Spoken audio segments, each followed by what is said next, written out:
do as much as we used to. The game's changed a little bit, but I want you guys to be really comfortable, especially the newer guys. I want you guys to be comfortable in bringing someone into your closed guard and using it to buy time. All right? Because if the guy's really fast-paced, he's trying to pass my guard really strong, and I'm able to get into a position where I can get my legs around his waist and get him into my closed guard, like I said, I can use that to slow the game down a little bit and have a little time to think.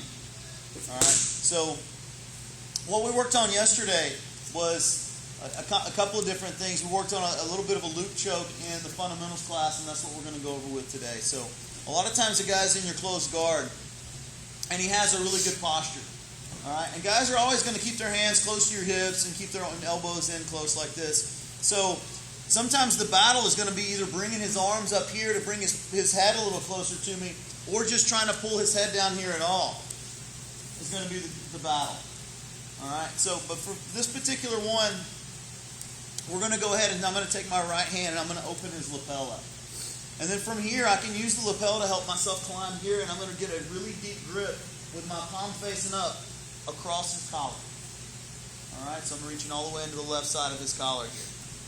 A lot of times, once I get this grip, we're going to have a little battle here of him trying to keep his head up and trying to escape this grip. All right? And while this is going on, I'm going to take this lapel out and I'm going to push it through under his arm. And I'm going to try to get all the slack out of it. All right? Once all the slack is out, I'm going to bring it up here and I'm just going to hold it under my thumb. And it'll just be left there for later. All right? So at this point, the guy usually is trying to get out. This is the battle here. Like I said, I'm just going to try to keep his posture down. All right? So from here, once the guy gets to a position where I think that I can go for submission, I'm going to reach up and I'm going to put this back in my hand. All right? It's just easy access when I have it under my thumb. All right? So from here, I'll put my foot on the hip. And this is going to help me rotate my body to the other side. When I do this, it's important that I bring my leg all the way up close to his armpit. All right? If I leave my leg down close to his hip, it's going to be hard for me to rotate over to where I need to be. All right? I need to bring the guy over me a little bit. So I'm going to put my foot on the hip. I have the lapel in my hand. And I'm going to bring my leg up really high as I turn to this side. All right? This is going to allow my elbow to come in front of his neck. All right? So from here, I'm going to thread his head through my elbow. And I'm going to bring the elbow back down in front of his face. All right? Once I can clear his face, my elbows are going to stay close together. I'm going to bring my body up to him, and then I'm going to pull him down to the ground. All right, for the choke. We'll go back over a couple of real important things.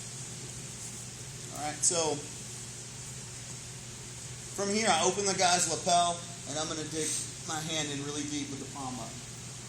It's important that I don't let my wrist, the top of my wrist, face his neck, because then my wrist seems to contour around his neck. All right, I want to make sure that I keep the blade of the inside of my wrist against his neck. All right, so it's good to have a really strong grip and try to straighten your wrist out. All right, so